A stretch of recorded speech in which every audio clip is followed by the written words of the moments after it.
American politics often presents itself as a story of progress, a march toward greater liberty, equality, and justice. Yet when we look closely, the narrative is less a straight line and more a circle, revisiting old battles in new forms. From the earliest debates between Federalists and Anti Federalists to today's disputes over voting rights and federal authority, history repeats itself with striking regularity. The actors change, the language evolves, but the underlying conflicts remain familiar. I've got some explaining to do. Let's get into it.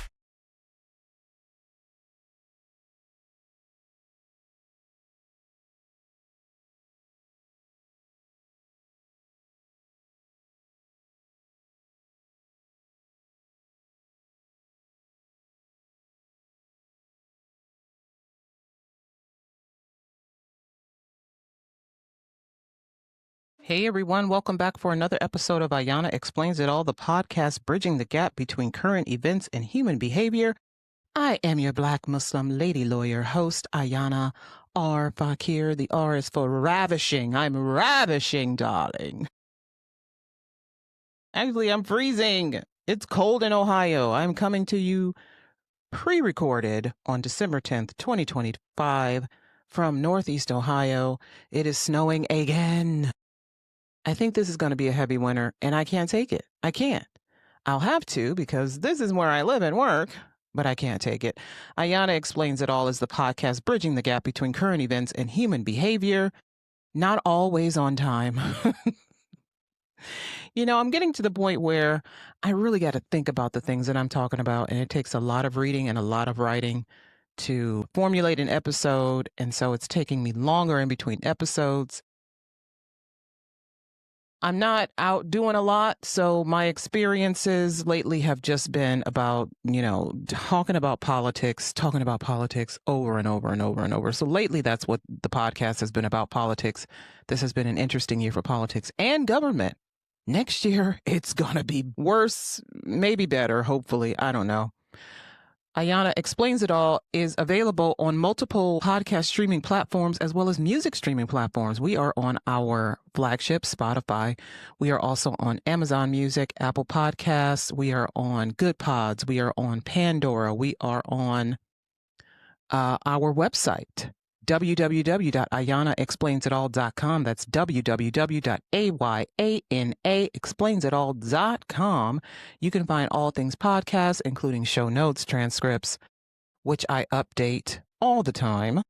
You can find ways to support the podcast. You can find all of my social medias. You can find the show's social medias. You can find info about how to collaborate with me. I do accept co-hosts. I understand that, this is kind of like a hobby, kind of like a money-making thing for me. Wherever the wind blows, okay? Wherever the wind is blowing, east, west, north, south. I welcome people to join me on the show to talk about whatever they want to talk about. Also, if you have some feedback about the episodes, I appreciate that as well. You can leave that at the show's website, or you can leave me a message on our social medias. We are on TikTok, Threads, Instagram, X. We are on Facebook. Leave me a message. Leave me a DM. Leave me a message. Be nice to me. I am a struggling single mom of 2 kids who run me ragged, literally have me pulling out my hair. Please be kind. Be kind. Again, go to www.ayanaexplainsitall.com to find out all things podcasts and ways to support the show. I would appreciate it. I love all of you. Thank you for being here. Thank you for listening. I know I talk about politics a lot. There's a reason for that. There is a very good reason for that. It is because that's all I read about. That's all I read about. That's all people want to talk about when they talk to me. I'm on TikTok live panels, and that's all people want to talk about. They want to talk about Trump and the federal government and the state government and Mike DeWine, which is Ohio's governor. They want to talk about city matters. They want to talk about county matters. I mean, my goodness, government politics, never mind the fact that I did major in government in college. So I should want to talk about it all the time, right? I also love to talk about the human experience. the human experience, because I am a human. I like to talk about parenting because I am a parent, again, of 2 kids who are running me ragged. But I am also a woman, so I like to talk about women's issues, women's stuff, womanly stuff. I should do an episode on perimenopause. Would anybody be interested in hearing that? Hearing me complain about perimenopause? Like, oh, I wake up with the freaking night sweats. Like, I go to sleep just fine. I just fine. And then around, I kid you not, 3:30 a.m. in the morning, boom, awake. And I'm usually sweating. And the awakeness is for no reason whatsoever. Is that the witching hour?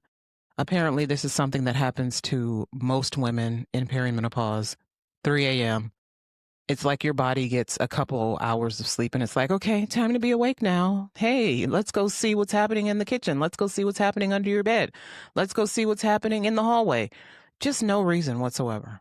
Anyway, I wanted to talk about this topic today because people have been getting on my nerves. No surprise, Ayana. No surprise. With how stunned they are by all of the things that are happening in government and politics. And I'm just sitting back like, oh my God. Are you people new? Are you new here? Are you new to Earth? Are you new to the United States? Are you new? Everything that is happening now is something that has already happened, probably 3, 4, 5, 6 times. Okay? It's already happened. There's precedents. There's history. It's already happened. A lot of these politicians, especially the one who is currently the head chief executive in the White House, they're unoriginal. Him in particular, he is an unoriginal buffoon. He's cruel and boring. Whatever he comes up with, somebody already did it. Probably did it better. I can't say that they did it worse because he's actually really bad at doing the things that other people have already done. But a lot of people complaining about, rightly so, a lot of the people complaining are young people, and they weren't born until like 2001, 2002. So perhaps they have not gotten to this part of their, the people, they haven't gotten to this part of their history class curriculum in college or high school or whatever. They haven't quite gotten to this part, or maybe they skipped class that day where they taught all of the stuff that happened before they were born, or all of the things that happened in past presidencies. People, for instance, again, rightly so, are complaining about the ICE raids. Yes, absolutely. Complain, protest, do all the things. But I hate to break it to you, ICE has been doing this, what they're doing. They've been doing it. They have been doing this for years. ICE has been around since, 2002? When the USA Patriot Act was passed, 2002, 2003, and ICE was created, the Department of Homeland Security was created. Money was thrown at them. Money. Millions, now billions of dollars. When George W. Bush left office and Obama came into office, ooh, child, he inherited a law enforcement body, that is ICE, that had the largest budget of any law enforcement body in the country and the 3rd largest in the world. Don't fact check me. No, go ahead, please. ICE has the budget, the 3rd largest budget of a law enforcement body in the world. Last time I checked, it could be larger because, again, the budget was passed and they were given even more money.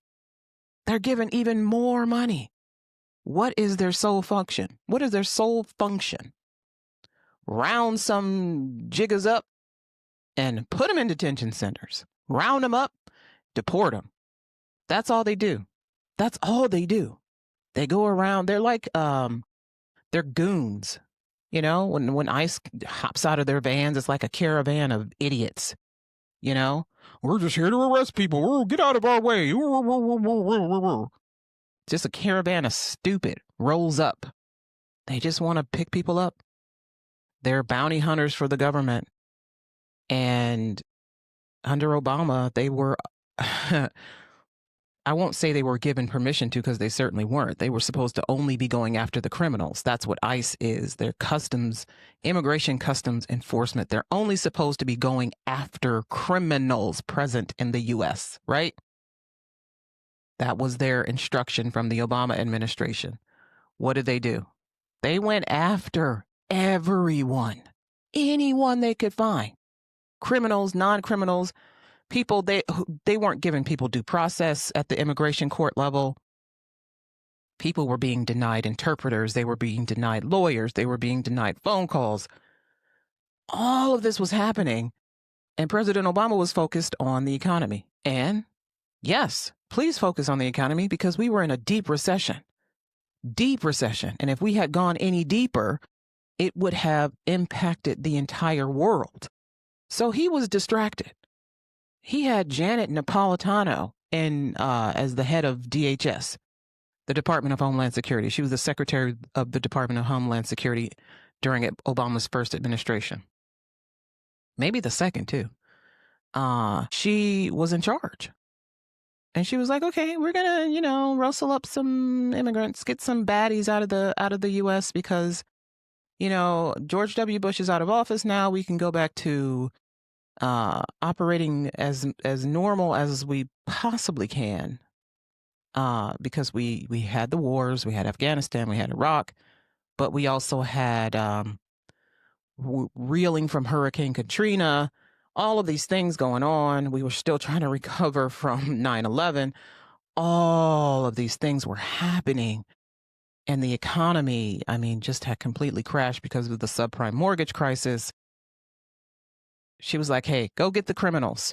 ICE was like, yeah, criminals, sure.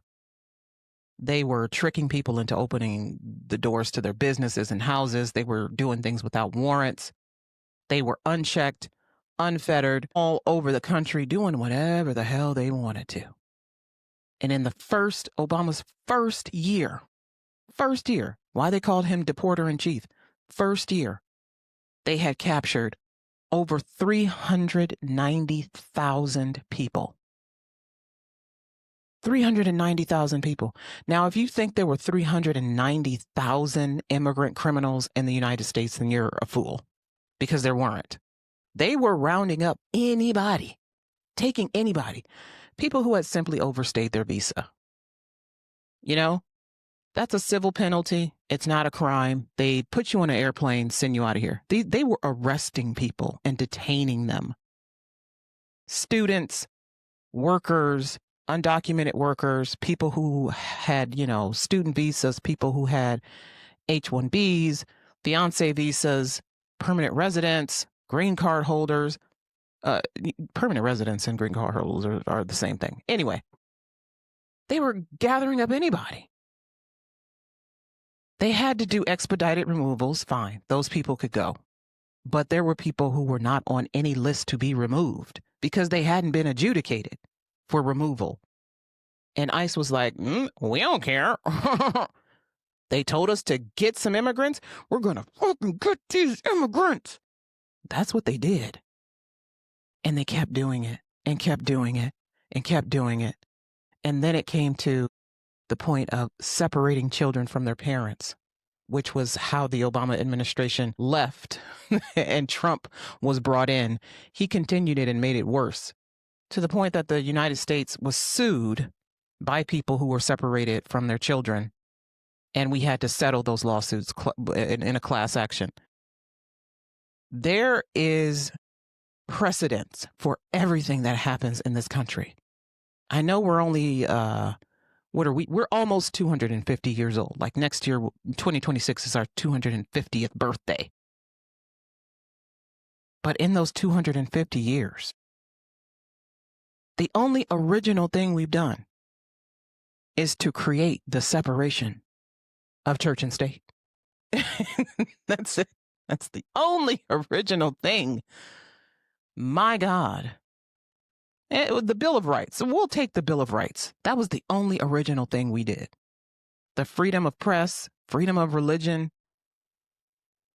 That was us.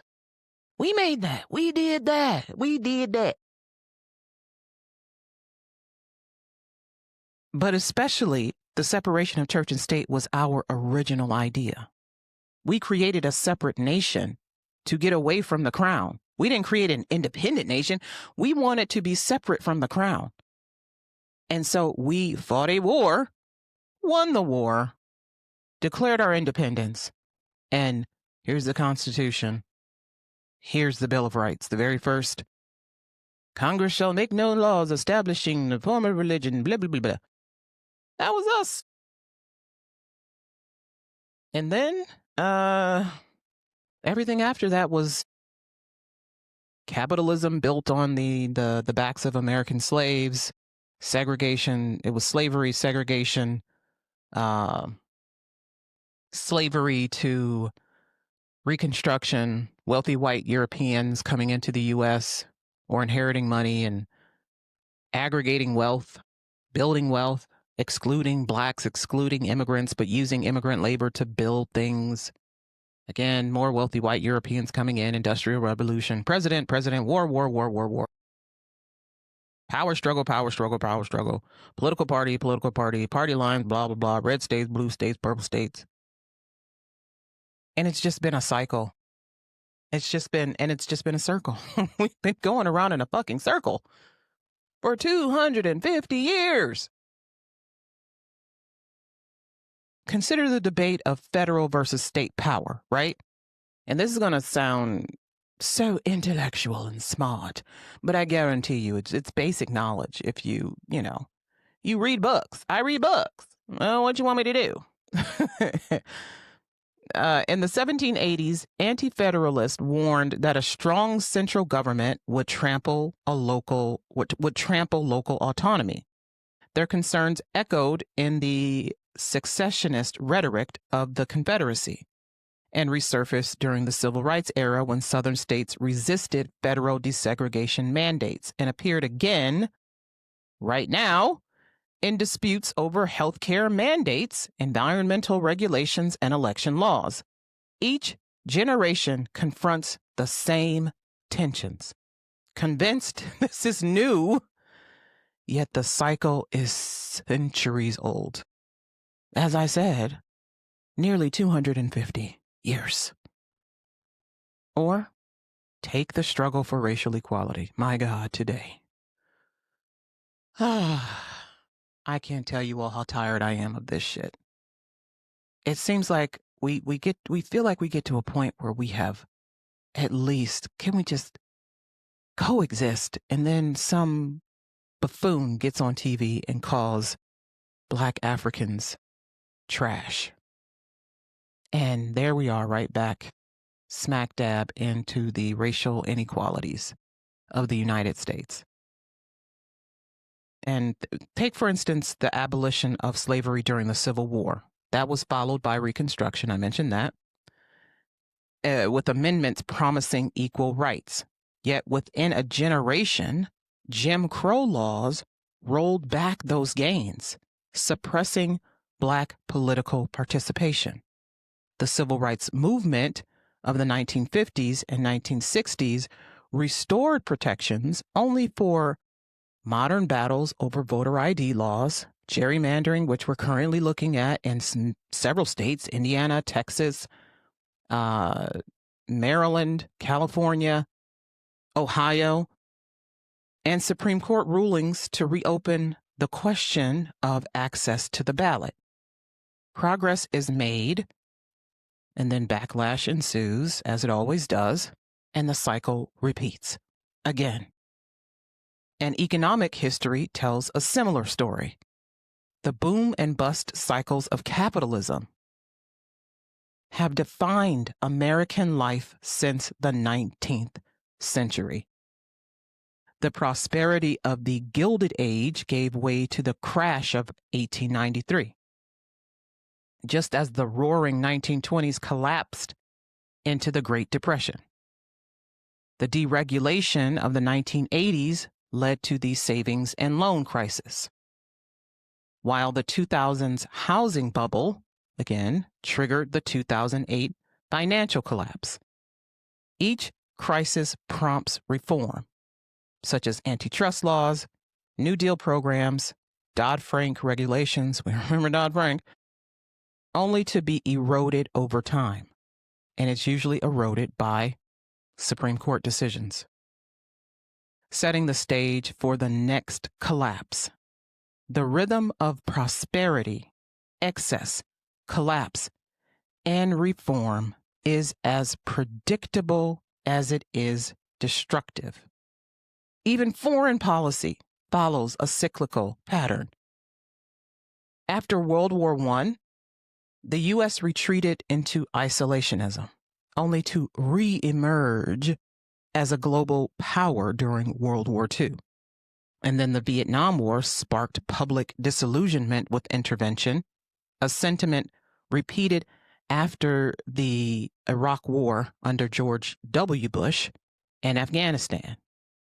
Today, debates over Ukraine and the Middle East involvement from the United States echo earlier cycles of intervention, backlash, and retreat. The United States of America swings between global engagement and isolation, never fully escaping the pendulum.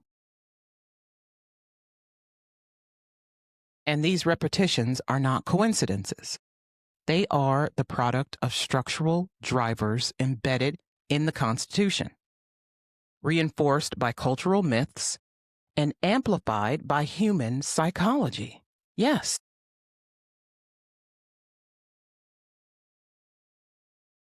Federalism guarantees recurring sovereignty disputes, and racial contradictions at the nation's founding ensure repeated struggles for equality.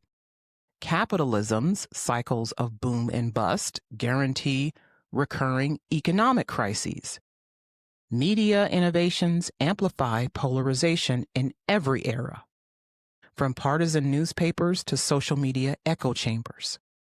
And generational turnover ensures that lessons are forgotten, mistakes repeated, and battles fought anew. History repeats itself.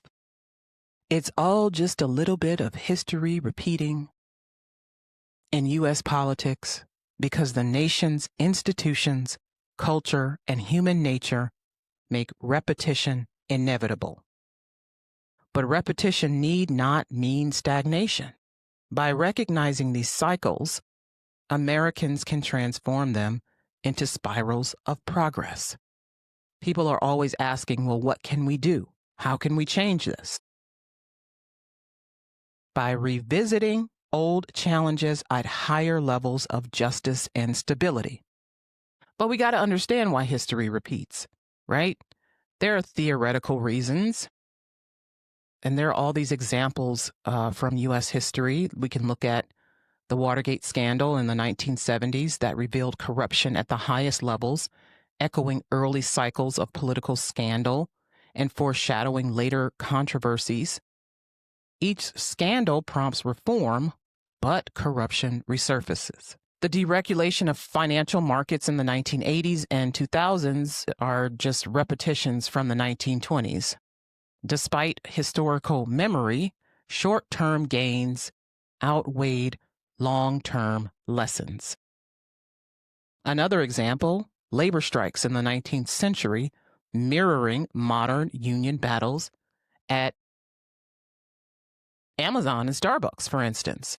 The cycle of exploitation, resistance, and reform repeats across centuries. Nothing is original.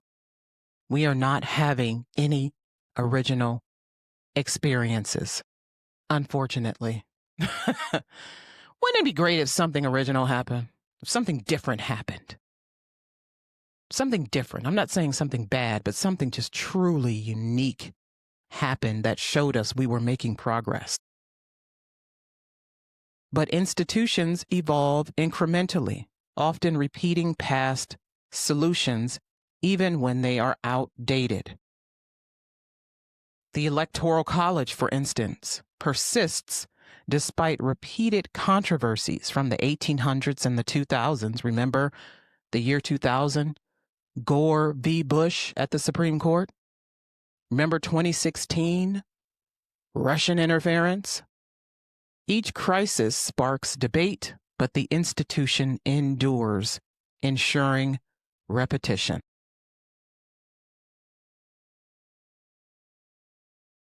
Look at also our international relations. States, member states of the United Nations, continually form alliances to prevent domination by one power. Human nature is such that our ambition, fear, and desire for security are constant, and politicians exploit these emotions in similar ways across eras. For instance, the fear of communism, socialism, Marxism, leftism currently, or in the 1950s, echoes the fear of terrorism in the 2000s, which echoed the fear of blacks in the 1900s. Both were used to which echoes the fear of black takeover, black violence in the 1900s, which was used to justify expanded surveillance and security powers within our own country. We had the FBI spying on American citizens. We had people creating lists of names of people who should be exiled or have their citizenship stripped from them because they have politics that may not align with the idea of democracy in the United States. But then every generation forgets that these things happened. They forget the lessons of the past, leading to repetition.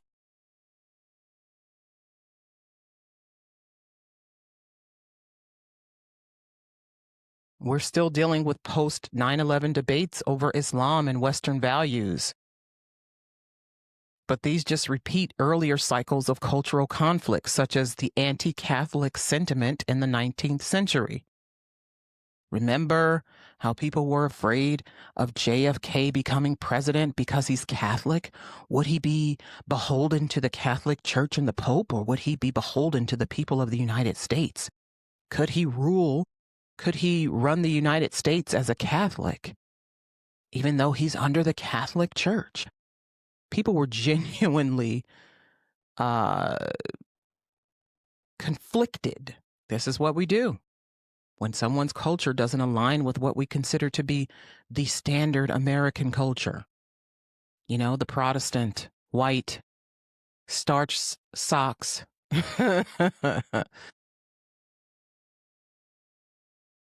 And then our institutions reflect this human nature, and so it ensures repetition. But also, memories are imperfect, and that allows the mistakes to recur.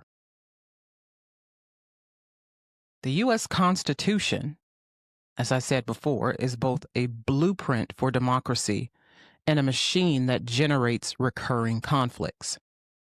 Its system of checks and balances ensures that no branch dominates, but it also guarantees cycles of struggle. When Abraham Lincoln expanded executive power during the Civil War by suspending habeas corpus, Congress and the courts later pushed back, echoing debates about presidential overreach during Franklin Roosevelt's New Deal and George W. Bush's 9/11 policies and Donald Trump's current policies for detainments and deportations. Federalism embeds tension between national and local power, right? We see ICE going into states and local cities, and they are not legally allowed to interfere with the business of the federal government. Well, that echoes the 1800s. The Civil War was fought over sovereignty. The Civil Rights era from the 1960s and 50s replayed the same battle when Southern states resisted desegregation, and today's disputes over ICE and healthcare mandates and expansion of Medicaid and SNAP and election laws, the friction between the federal government and the states continue the cycle. So we have a situation where there's a crisis, there's an assertion of federal power, then there might be state resistance, then there's federal enforcement, and then an eventual compromise. We see this all the time. We're seeing it right now. This is what is happening right now between the states and the federal government.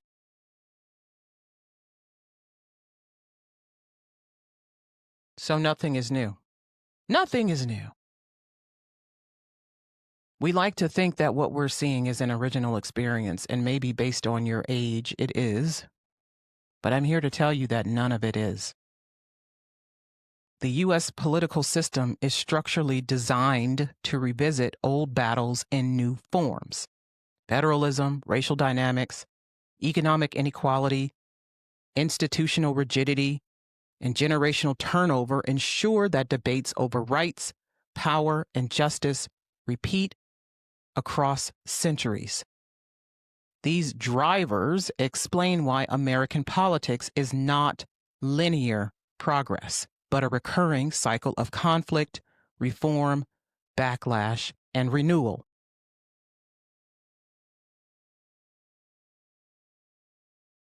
In the 1820s, Andrew Jackson positioned himself as the champion of the common man, railing against elites and centralized institutions. His rhetoric and style disrupted traditional politics, reshaping party alignments. Who does this remind you of? Now, nearly 2 centuries later, similar populist appeals re-emerge in the 2010s and 2020s, with leaders mobilizing resentment against political establishments, media, and global institutions. Who could we be talking about?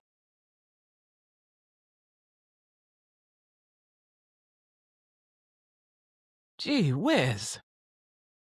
The anti-elite mobilization leads to institutional disruption, which leads to backlash and eventual normalization.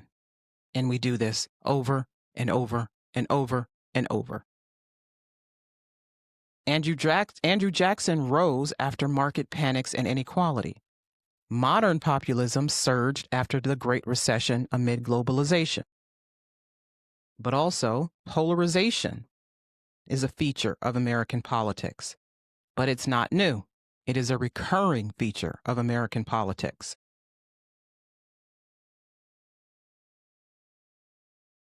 Partisan publications fuel sectionalism, and they amplify demagogues. Now we see this in social media, which magnifies polarization, creating echo chambers that reinforce division. And I did an episode a couple of months ago on echo chambers and messages that people listen to, that they receive from social media and journalism. We see social progress, but then we see a backlash. Can we think of one particular social progress that we've seen? Maybe diversity. And then we saw the backlash against diversity. And now we see the polarization. And then perhaps we'll see reform attempts. And then we might see renewed polarization. There are people who do not stand for diversity in thought, diversity in religion, diversity in race, diversity in culture, diversity in ethnicity. And the more the United States, every city, every enclave, every neighborhood, every state approaches the diversity that these people don't like, there's a backlash. And it leads to polarization between groups. And then there's some attempt to ameliorate that by some politician or talking head. Can't we all just get along? Can't we just be kind? Can't we just the American way is to be kind to your neighbor and help your neighbor, and America is a melting pot, blah, blah, blah. But it just leads to renewed polarization.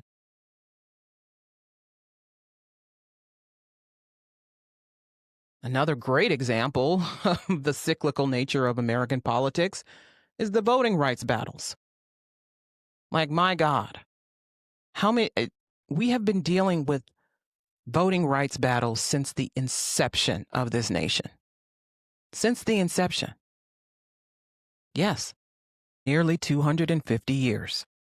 We have yet to settle it. The struggle over voting rights is one of the clearest examples of repetition.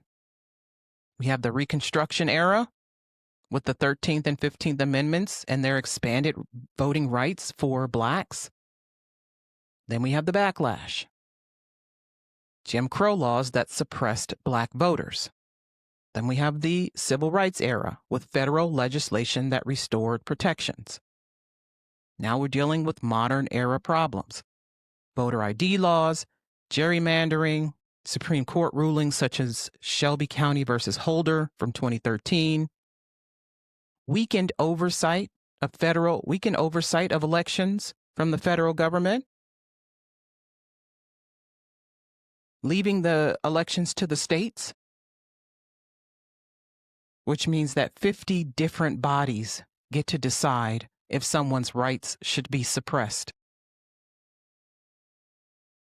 And that just echoes earlier suppression cycles. We see people having to deal with their rights being stripped away from them and them having to sue to have their rights restored, and then the federal government having to pass laws, and then the Supreme Court being used to challenge these laws, and then people saying, hey, this law is unfair to me, and hey, this map is unfair to me, and hey, this map doesn't include me, and my goodness. And everything that's happening with gerrymandering lately, that especially is not new. Especially. Gerrymandering has been going on since the 1800s. Redistricting to advantage a political party, that has been going on since the 1800s. And the Supreme Court has said time and time again that partisan gerrymandering, partisan redistricting is constitutional. You can redraw a map to favor a political party. Now, it can't be so unfair, but for the most part, it is fair. But what I find absolutely ridiculous is that the Supreme Court will invent these legal tests, these two-pronged tests, these three-pronged tests. And if your law, the state law, doesn't pass this prong or that prong, then it fails and it's unconstitutional. But they're essentially making up precedent. But they're essentially making up standards for review. They're making it up. Or they're using something they saw in a Antonin Scalia dissent and going, hey, you know what? We really like the way that sounds. And they're using that as a legal standard. They're making things up. So when people see victories at the Supreme Court level, understand that sometimes that victory is because they just decided, hey, you know what? We're going to do it this way. Or, hey, you know what? We're going to do it this way. There is stare decisis, yes. But guess what? They can decide that the case that established the stare decisis was wrongly decided. And so there is no stare decisis. And so we're going to come up with another legal standard of review, and your law doesn't pass muster, and so it's tossed. They're making things up.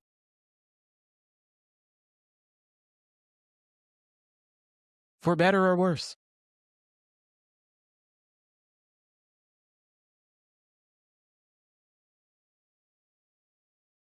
Contemporary U.S. politics, today's politics, vividly demonstrates that history repeats itself. talked about populism, talked about polarization, voting rights battles. But there's also economic inequality, foreign policy cycles, and protest movements that all echo earlier eras. The repetition is not accidental. It flows from structural drivers embedded in the Constitution. Economic systems embedded in the Constitution, economic systems, and social dynamics.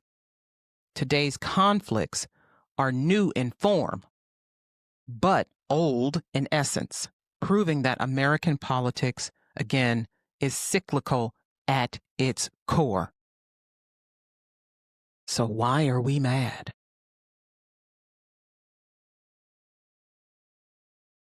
Why are we mad? Because injustice is injustice. Yes, I understand. But if we're just repeating old patterns, if we're just repeating old shit, why are we mad? This is our destiny. This is our destiny to repeat the old shit. We shouldn't be upset. We should, nah, that's just the way it goes. That's just the way it happens. That's just the way it should be. No. We can actually break the cycle. We can actually break the cycle. But a lot of people have selective memory and historical amnesia, and they forget that this has already happened and that we found a way out of it. And that it was bad and we didn't want to go back. Because they forget that it was bad and we don't want to go back, we go back. It's like how they tell women, you keep having babies because you forget the pain of childbirth as soon as you deliver. And you think, oh, I want to have another one. And then you go through the pain of childbirth. You go through the hassle of carrying the fetus and the pain of childbirth. And you're like, yeah, this is why I didn't want to have another one. And then the baby comes out and you're like, oh, I want to have another one.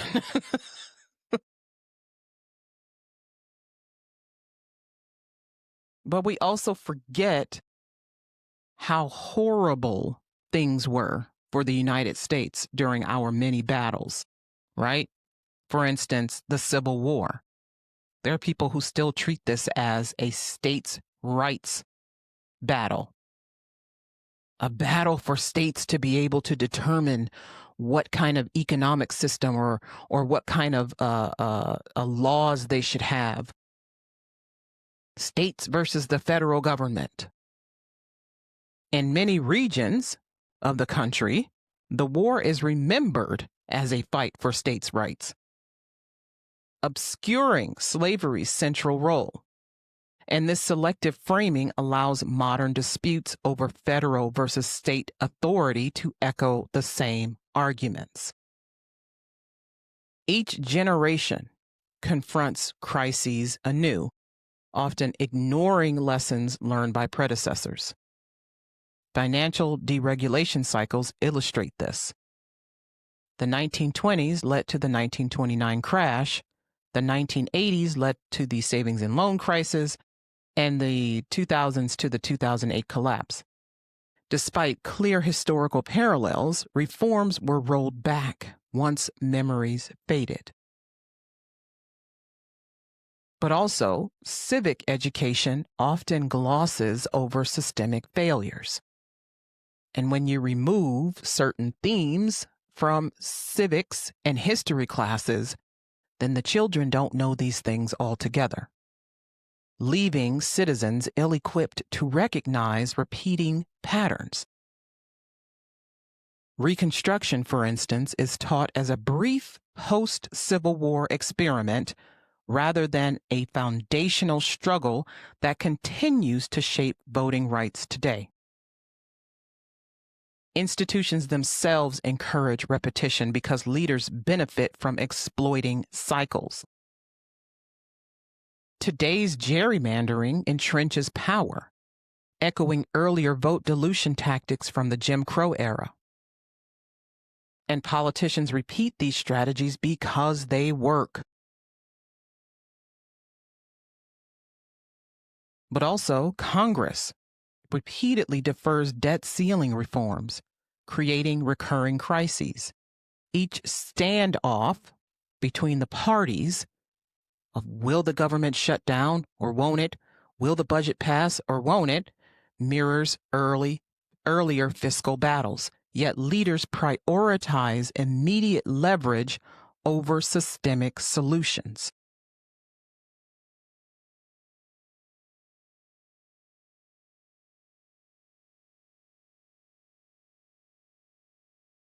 And because reform threatens entrenched interests, cycles of contested legitimacy of bodies such as, again, the Electoral College continue, but also of the Senate and the House of Representatives. People continue to ask why there are 435 members of the House of Representatives, but only 60 senators. Why are there only 9 Supreme Court justices? All of these things can be changed, but we don't change them. It's our human nature. Human nature drives repetition. In times of crises, societies repeat patterns of blaming outsiders. We're seeing that today. The anti-immigrant sentiment of today mirrors that of the 1800s with the Chinese Exclusion Act. But also the desire for stability makes citizens cling to familiar institutions, even flawed ones. Despite repeated controversies, these institutions remain because they feel traditional. But also people underestimate long-term risks, leading to repeated mistakes. Climate policy, for instance, the debate over climate change echoes industrial-era resistance to regulation, driven by short-term economic concerns. But also, our own beliefs and myths reinforce cycles. The belief in American exceptionalism, and then the founding father mythology. Constant invocation of the founders creates cycles of constitutional debates framed as returning to our origins. But belief in uniqueness of the United States blinds us to recurring global patterns. U.S. interventions abroad often repeat imperial mistakes justified by claims of spreading democracy.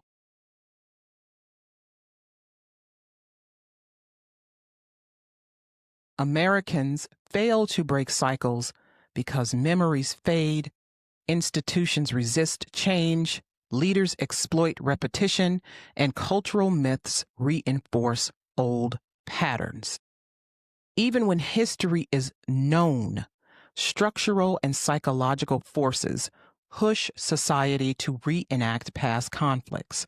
The result is a democracy that advances in fits and starts, revisiting old battles in new forms. One of the most powerful tools for breaking these cycles, however, is education. Civic education, history, public history initiatives, media literacy. We have to teach not just events, but the patterns of repetition. That can help citizens, that can help people recognize when history is being reenacted. For example, presenting Reconstruction, Jim Crow, civil rights, and modern voter suppression as a continuous cycle rather than isolated episodes makes the stakes clearer. But also, the importance of museums and documentaries and digital archives cannot be underscored. They highlight recurring themes. The National Museum of African American History and Culture, for instance, situates civil rights struggles within a long continuum, reminding visitors that progress and backlash are inseparable. We have to train ourselves and train each other to recognize echo chambers and historical parallels in political rhetoric. That can reduce susceptibility to manipulation. If people see that law and order campaigns echo past efforts to suppress dissent, they may resist repeating those mistakes.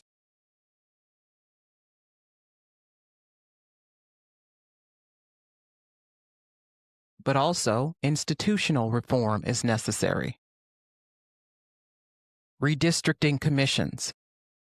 These are often talked about when it comes to redistricting and redrawing maps in cities, in states. This was talked about in my own state, and the people voted it down. Foolishly. Foolishly.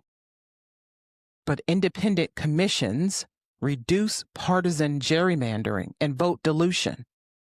Expanding this model nationwide could break cycles of manipulation that echo Jim Crow tactics.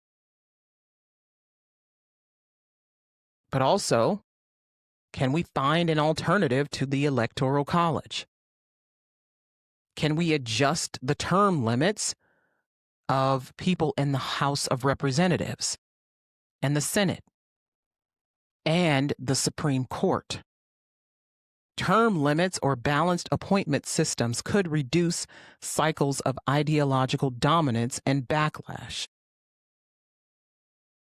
It could prevent court packing.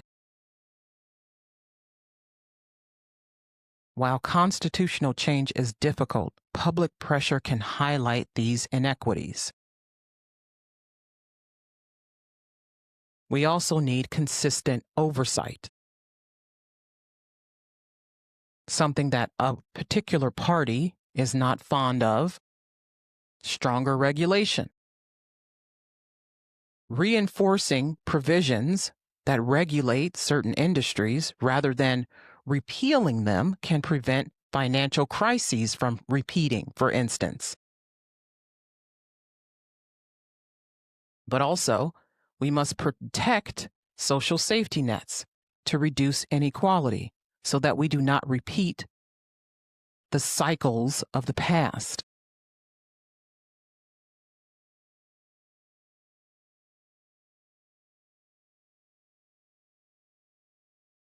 While breaking the cycle requires education, institutional reform, economic safety guards, and cultural shifts, none of these alone can prevent repetition, but together they can transform cycles into spirals, revisiting old challenges at higher levels of justice and stability.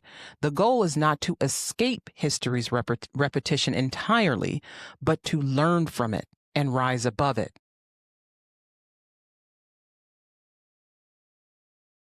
Again, American politics is not a straight line of progress, but a series of recurring cycles.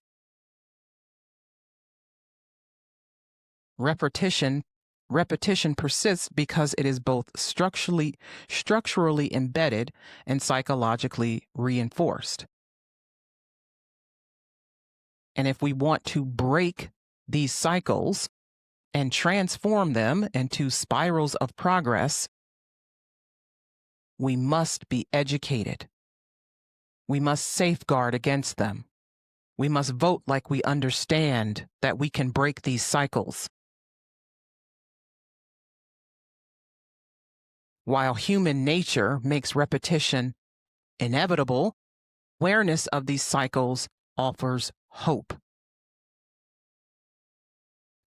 By recognizing patterns, Americans can resist fatalism and push towards progress. Again, the challenge is not to escape history's repetition. but to learn from it, adapt, and rise above it. In this way, repetition becomes not a trap but a teacher, reminding us that democracy is always unfinished, always contested, and always capable of renewal. and always capable of renewal. And this has been Ayana Explains It All, brought to you by Facts, Figures, and Enlightenment. Take care.